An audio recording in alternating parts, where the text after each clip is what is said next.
Hello, good evening and welcome to View TV News. Coming up on tonight's show. Mainland authorities can detain Hong Kong residents for up to 30 days without telling the SAR government in a new deal signed today. South Korean leader in Beijing to win hearts and repair frayed ties with China. And the Monetary Authority ups the base lending rate to 1.75%, matching the US central bank's move overnight. We begin tonight with a fresh law enforcement deal between Hong Kong and the mainland that's set to spark controversy here. Starting next year, mainland authorities can detain Hong Kong residents for more than a month without telling SAR officials. The agreement was signed by Security Secretary John Lee and witnessed by Chief Executive Carrie Lam in Beijing. It states that suspects of terrorism or national security risks can be detained in secret for up to 30 working days. Those accused of lesser crimes can be detained for up to 2 weeks. The new mechanism will take effect on February 1st. Meanwhile, Carrie Lam also took Hong Kong's involvement in the Belt and Road Initiative to another level. She signed a deal with the National Development and Reform Commission Director, He Lifeng, forging closer finance, investment and infrastructure ties with the mainland. Lam also met with top Beijing official Jiang Xiaoming earlier. Well, South Korean President Moon Jae-in is in Beijing to meet Chinese President Xi Jinping in the hope of repairing ties frayed by a dispute over the deployment of an anti-missile system. And as Eve Johnson reports, Moon is going all out with star power to get relations back on track. South Korea launches a charm offensive in China. President Moon Jae-in this week pulling out all the stops on his first visit to Beijing as North Korea's nuclear weapons program casts a shadow over the region. Moon is bringing a huge entourage of diplomats, businessmen, and some of South Korea's biggest stars, like wildly popular boy band EXO and Song Hye-kyo, an actress with legions of fans across China. But as Reuters' Ben Blanchard says, Moon has his work cut out for him. Trade between China and South Korea has been very badly impacted since an argument last year over the THAAD anti-missile system, which South Korea and the United States say is needed to defend against North Korean missiles, but which China says is a threat to its security because its radar can look deep into Chinese territory. Beijing has retaliated with economic punishment. It's boycotted South Korean goods from cars to cosmetics, yanked South Korean dramas off TV, even canceled concerts by K-pop stars, including EXO last year. Analysts say the quarrel has cost South Korea billions in lost revenues. Moon is now keen to get things back on track with a list of new trade deals on offer. But the new president's visit is about more than just trade talk. The two countries may have their differences, but agree on one point: North Korea should not have nuclear weapons. Well, North Korea and trade are expected to top the agenda in talks between the two leaders. For more on Moon's first visit to China since becoming South Korean president, let's turn now to Sandy Huang in Beijing. Getting economic relationships back on track will be top of the agenda for Moon Jae-in's visit this week. The dispute over the THAAD missile defense system has really dealt a huge blow to the Korean economy, and part of reviving business is signing a memorandum, which is a step forward in negotiations for a South Korea-China free trade agreement for service industries. Some of those trade talks will also happen in the city of Chongqing, the southwestern city, which is home to many Korean businesses, including Hyundai Motors, which has seen a huge slump in sales over the past 9 months. And in regards to the K-pop diplomacy with some of Korea's biggest stars, experts are saying now this, while this will help revive cultural links, it's unlikely that this will trigger any significant progress in political talks. To the latest on Brexit talks, the EU's chief negotiator Michel Barnier says Britain can't renege on commitments. That's after UK's Brexit minister said last week they were not legally binding. British Prime Minister Theresa May is in Brussels today for more talks, but things aren't looking good at home after UK lawmakers dealt her another blow by voting to change her Brexit blueprint. David Doyle reports. British Prime Minister Theresa May has suffered a damaging blow to her plans for leaving the European Union at the hands of UK lawmakers. Parliament voted on Wednesday to change her blueprint for Brexit so that it gets more say in any final deal. Brexit's deep divisions in British politics showing in a tight vote. The ayes to the right, 309. The noes to the left, 305. Politicians have been debating the detail of an EU withdrawal bill for 7 days and voting on any potential amendments. Wednesday's amendment was put forward by a member of May's own party, former Attorney General Dominic Grieve. To implement something that we do not at present know what it is. The amendment gives Parliament the power to approve or reject the government's final Brexit deal by passing a separate written law. That means May could get sent back to the EU negotiating table if lawmakers are not happy with the terms of withdrawal. May occupies a precarious position, having sacrificed her majority in a snap election in June. She had earlier promised to give Parliament various votes on the final deal in a bid to quash any rebellion, and also warned that voting for this amendment could endanger an orderly and smooth exit from the EU. But that carrot and stick approach was not enough. The vote showing May's weakened authority over her own lawmakers, some of whom have rebelled against her. A spokeswoman said the government was disappointed with the result, and it also comes at a difficult time. May heads to Brussels on Thursday to try and encourage the European bloc's other 27 leaders to start a discussion on future trade. Her arrival there now overshadowed by a cloud of defeat. A memorial is being held for the 71 people who died 6 months ago in the Grenfell Towers social housing block in West London. Firefighters and members of the royal family at a national memorial service at St Paul's Cathedral joined everyone else, the family of those who died, in paying tributes to the victims. The fire broke out in the middle of the night on June the 14th and quickly smoked out the entire 24-storey building. The disaster profoundly shocked Britain, highlighting an extreme gap between rich and poor. All right, moving on now to the latest business news.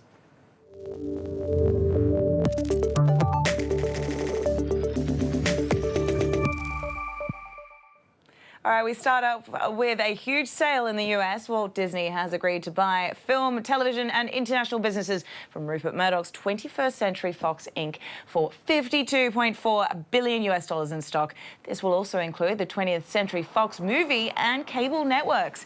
Disney will also assume about $13.7 billion of net debt of 21st Century Fox.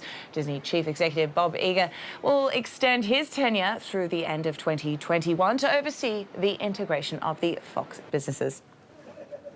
Now let's get a look at how market players reacted to US central bank action overnight. Market players actually appeared to shrug off the Fed hike. The HSI began the day in positive territory but pulled back following the release of some weak economic figures out of the mainland. It closed down 0.2% at 29,166 points, weighed by gaming and tech counters. That's after the Federal Reserve nudged up the money market rate by 0.25 percentage point. We're in a synchronized expansion. This is the first time in many years that we've seen this. Inflation around the world is generally low. So I think the risks are balanced, and there's less to lose sleep about now than has been true for quite some time. Well, the Monetary Authority responded to the Federal Reserve's move with a rate hike of its own. The HKMA raised the base lending rate by 25 basis points to 1.75%. China's central bank upped its rate for its reverse repos and medium-term lending facility loan by 5 basis points. Meantime, there was a slew of data out of the mainland today. Industrial output and retail sales grew at a steady pace last month, while fixed asset investment cooled slightly. That reinforced signs of a slowdown in China as the government keeps cracking down on financial risks. Tighter rules on polluting factories have also crimped production, while higher borrowing costs have weighed on overall economic activity. Data also showed coal output in November hit its highest since June, as China's heating season kicked off in the middle of the month. Demand rose to nearly 300 million tonnes despite the government's efforts to switch to cleaner energy.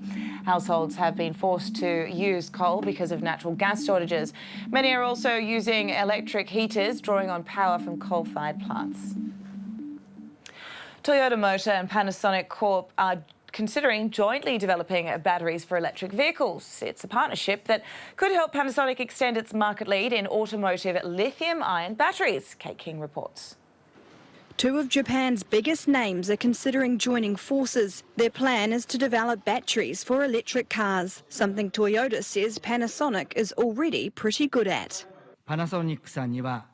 Within the industry, Panasonic is number one after years of accumulating knowledge. Panasonic has nurtured its electric vehicle development through its hybrid car, and it has a strong passion towards cars. It never sees a car as just a commodity.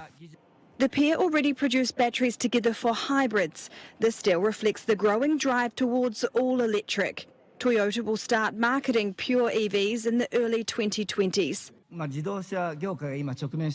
Going electric is a big issue for the car industry, and I believe the key is the batteries.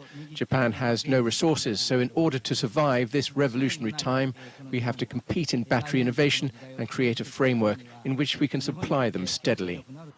Toyota hopes by 2030 half of all its sales will be for vehicles which use alternative fuels, while Panasonic wants to carry on being a world leader. It's already the main battery supplier for Tesla, and it commands 29% of the battery market in both plug-in hybrids and EVs. It sees batteries powering its profits too. It aims to double revenue to more than $22 billion by 2022. A new gigafactory in the US opened earlier this year, will be followed by a plant in China and new production lines at home. Elsewhere, the WTO biennial meeting ended in stalemate, raising questions about its ability to govern increasingly disputed global trade. Protests continued outside on the final day of the gathering in Buenos Aires. It had been marked by criticism by the US and member country vetoes. Ministers weren't expected to agree on major trade reforms, but evenly relatively minor proposals on e-commerce and fishing subsidy curbs ran aground. It means negotiations on the same topics will continue into 2018 with no deadline for agreement. We are deeply disappointed that there was no agreed outcome that we know of so far on the issue of public stockholding, which means that governments around the world in developing countries will not be able to grow food, pay farmers for food, and distribute that food to hungry people. It's a travesty because it is a situation that is constraining the food security of millions and millions of people. Time for a break now, and when we come back, find out who just got into the Rock and Roll Hall of Fame.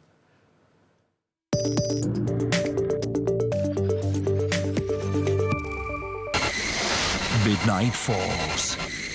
Time to get loose. Embrace the night from a brand new angle as we take you to the heights of erotic ecstasy. A little naughty, a little kinky, a little wild. Tune in. Now you see novelty. What is your name? Baby. B-A-B-Y, baby.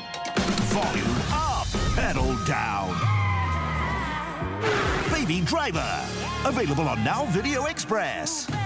Rent and watch right away with Now TV set-top box. Tune into Now TV channel 106 and check out what's hot on Now Video Express. Or call our service hotline for details. 6 times the joy, 6 times the worries. Look into the lives of the McGee sextuplets. Folly presents Growing Up McGee. Monday to Friday night at 7:30 on View TV 6. Investigating modern murders in the ancient city of Oxford. So, what have we got? Intricate mysteries, endless challenges. As a result of some message from beyond the grave. With Lewis's instinct and Hathaway's intellect, even the toughest case can be solved. I didn't kill him. James? Oh, God. I know what's in it. Together, they struggle with dilemmas about their futures, on the force, and in their personal lives. I hope you don't feel it's been a waste being my boss, training me up because I've appreciated it. Untangle lies and murky motives with instinct and experience. Then get him, Lewis. Lewis. Friday night at 9:30 on View TV 6. The most amazing skills, tricks and stunts in the extreme sports scene today. Fascinating and dazzling moments that will get your heart racing. Super fluidity and transcendent experience that will leave you in awe. Giving you access to the best in the world of extreme sports. Saturday and Sunday at 1:30 on View TV 6. One of the most addictive TV shows ever. The 7 years you spend here as a surgical resident will be the best and worst of your life. This is your starting line. This is your arena. Lives of the surgeons intertwine in and out of the OR. This is... Dr. Shepard, we should pretend it never happened. Who here feels like they have no idea what they're doing?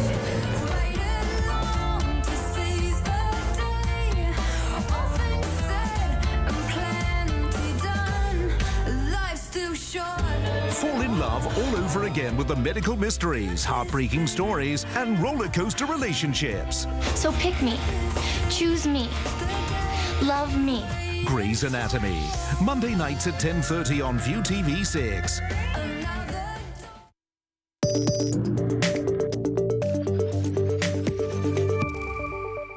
Welcome back. Let's take a look at some more local news first. Now, if you're thinking about hiring a foreign domestic helper, make sure you check the plans offered by agencies carefully.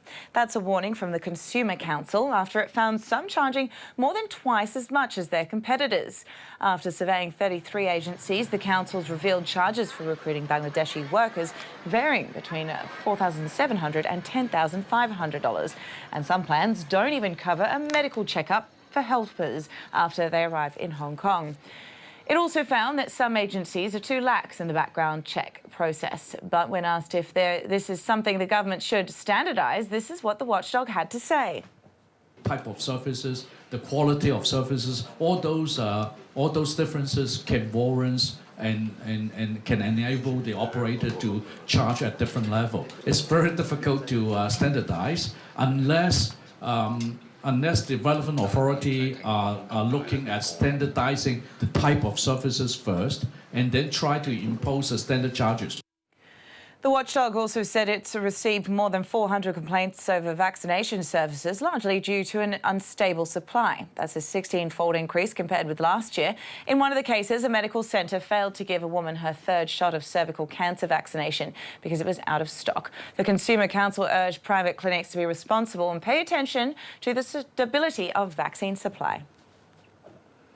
Meanwhile, thermoventilators, which are basically dehumidifiers that also function as heaters, were also tested, and the Consumer Council found some of them don't live up to their promised capabilities.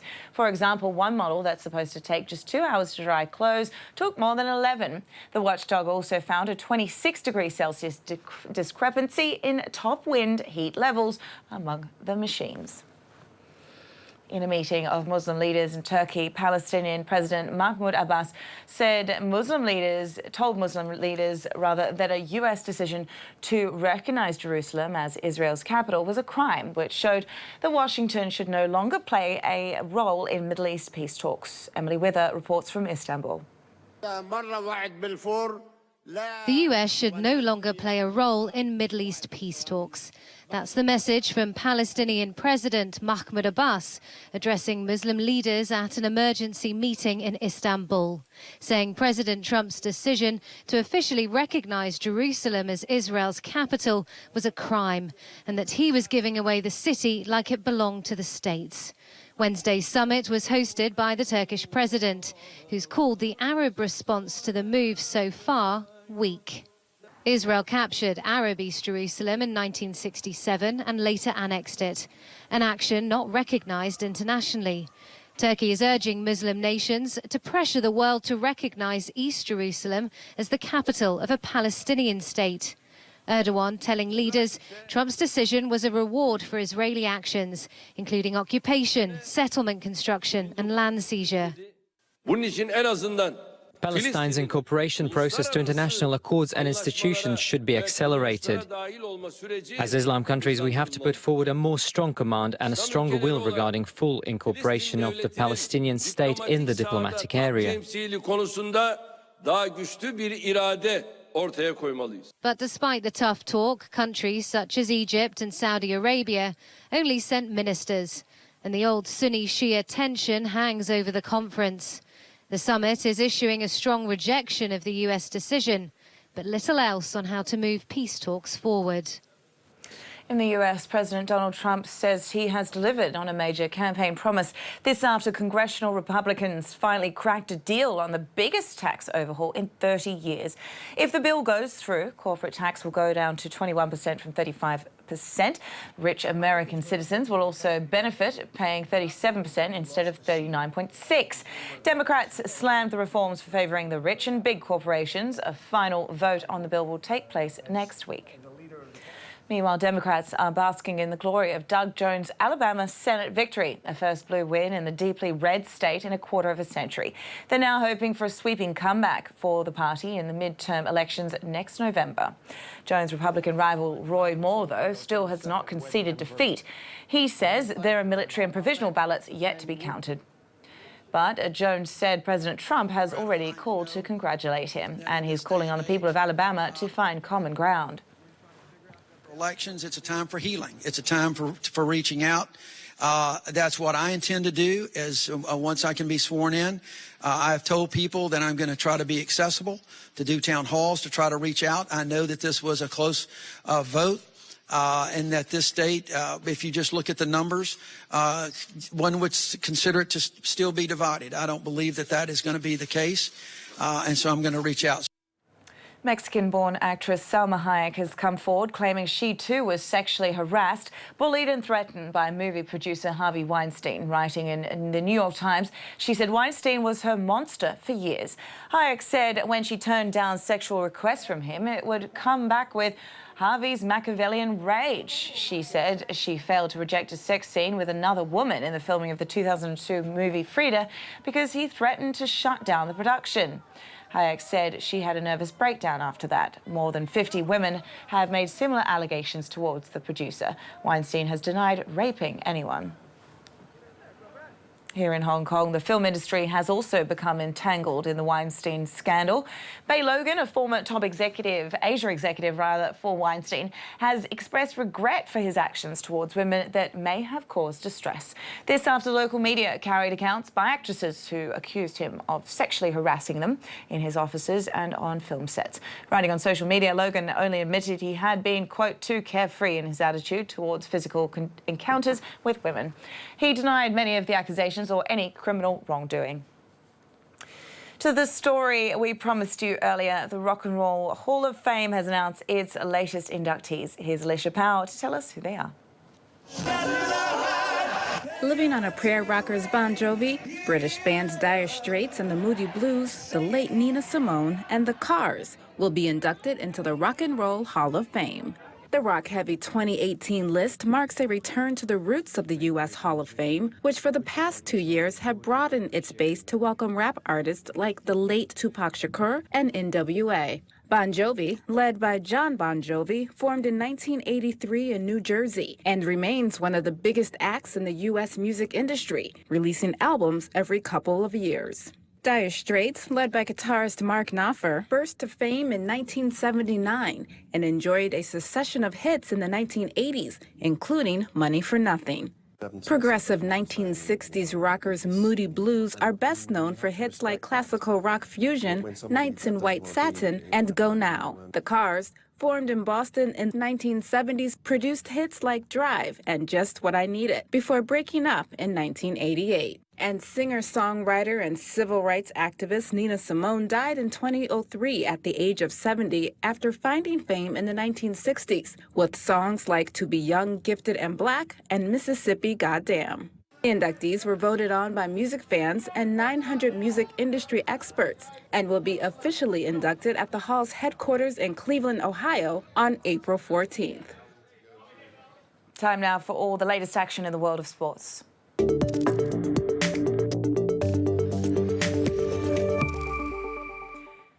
Kicking off with football, Manchester City are maintaining their Premier League charge with a record 15th successive league win as they outclassed Swansea City 4-0. Pep Guardiola's side were at their dazzling best against the league's bottom club, easing to victory with David Silva's double and goals from Kevin De Bruyne and Sergio Aguero. Meanwhile, Claude Puel was admirably restrained after his Leicester City thrashed Southampton 4-1. Southampton sacked Puel at the end of last season. Leicester fans, though, weren't so restrained, chanting, "Are you glad you sacked Puel?" to their hosts. Charming. Team Sky cyclist Chris Froome tested positive for an asthma drug during his Vuelta a España win in September. But he insists he's broken no rules. The 32-year-old says he understands why fans would be disappointed to hear about this in light of recent doping scandals, but he explained that he had to followed medical advice to up his dosage of the salbutamol within the limits after his asthma worsened. He hasn't been suspended, though. The four-time Tour de France winner said he's happy to help cycling's governing body to find out exactly what happened. I do understand. Obviously, it's come as a big shock to a lot of people, but I stand by what I've always said, and that I certainly haven't broken any rules here. I haven't taken more than the permissible amount. And I'm sure at the end of the day, the truth will be told. All right, that's it for now, but do make sure you join us at 7 tomorrow for more stories that are shaping your world. I'm Britt Clennett. This is View TV News. Bye for now.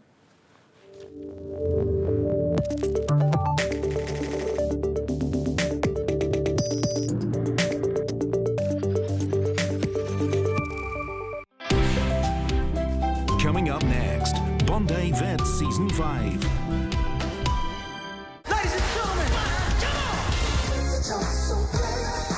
Watch Bruno Mars in his first television special.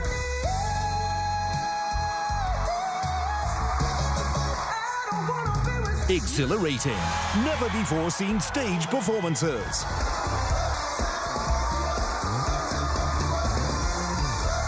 Bruno Mars, 24-Karat Magic Live at the Apollo. December 26th night at 8:30 on View TV6. Conquering information overload, you need the most trusted news sources. Handpicked by View TV6, the world's best media outlets are here for you.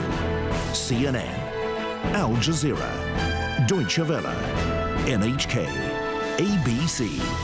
Stay grounded. Stay with View TV6. Wrestling fever explodes on View TV6 as we bring you action from the WWE Raw. Catch the stars, the drama, the thrills, and the spills. What is going on?